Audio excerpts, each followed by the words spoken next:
বাংলাদেশে যারা জিলেট ভক্ত, মানে জিলেটের যেসব পণ্য রয়েছে বাংলাদেশে সেগুলো যারা ব্যবহার করে থাকেন তারা আসলে একটু দুঃসংবাদের জন্য অপেক্ষা করতে হচ্ছে আপনাদেরকে।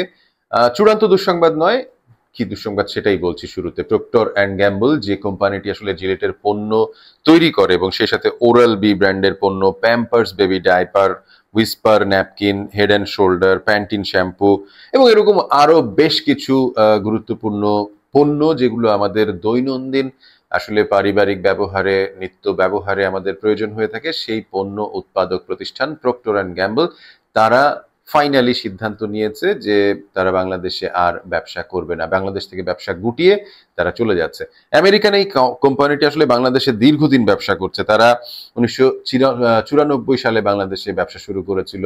এরপরে লোকাল কোম্পানি প্রাণ গ্রুপের সাথে মিলে তারা এখানে ফ্যাক্টরিও করেছিল এবং সেই ফ্যাক্টরিতে তারা যে প্রোডাক্টগুলো তৈরি করতো সেগুলো কিন্তু বাংলাদেশের মার্কেটে দীর্ঘদিন যাবৎ ব্যবহৃত হয়ে আসছে এবং বাংলাদেশের মানুষ আসলে প্রক্টর অ্যান্ড গ্যাম্বলের পণ্যের উপর এক ধরনের আস্থা রেখেছিল। কিন্তু এই মুহূর্তে তারা কেন ব্যবসা গুটিয়ে বাংলাদেশ ছেড়ে চলে যেতে চাইছে? আসলে লোকাল যে কোম্পানির সাথে তারা ব্যবসা শুরু করেছিল সেই প্রাণ কোম্পানি এই মুহূর্তে অনেকটাই স্বয়ংসম্পূর্ণ এবং তারা যে পণ্যগুলো বাজারে আনছে এই মুহূর্তে সেগুলোর কাছে আসলে প্রক্টর অ্যান্ড গ্যাম্বলের যে পণ্য সেগুলো অনেকটাই মার খাচ্ছে বলে মনে করা হচ্ছে। অনেকেই ধারণা করছেন যে বাংলাদেশ এখন আসলে এ ধরনের পণ্য উৎপাদনে অনেকটাই স্বয়ংসম্পূর্ণ হয়ে গেছে, যার কারণে বিদেশি কোম্পানিগুলো এই মুহূর্তে আর আসলে সরাসরি এখানকার উৎপাদক হিসেবে ব্যবসা করতে চাইছে না। তারা হয়তো থাকবে পরবর্তীতে ডিস্ট্রিবিউশন হিসেবে, ডিস্ট্রিবিউটরদের সঙ্গে যেভাবে ব্যবসা করা হয়, সাধারণত একজন ডিস্ট্রিবিউটর বিদেশি একটি কোম্পানির পণ্য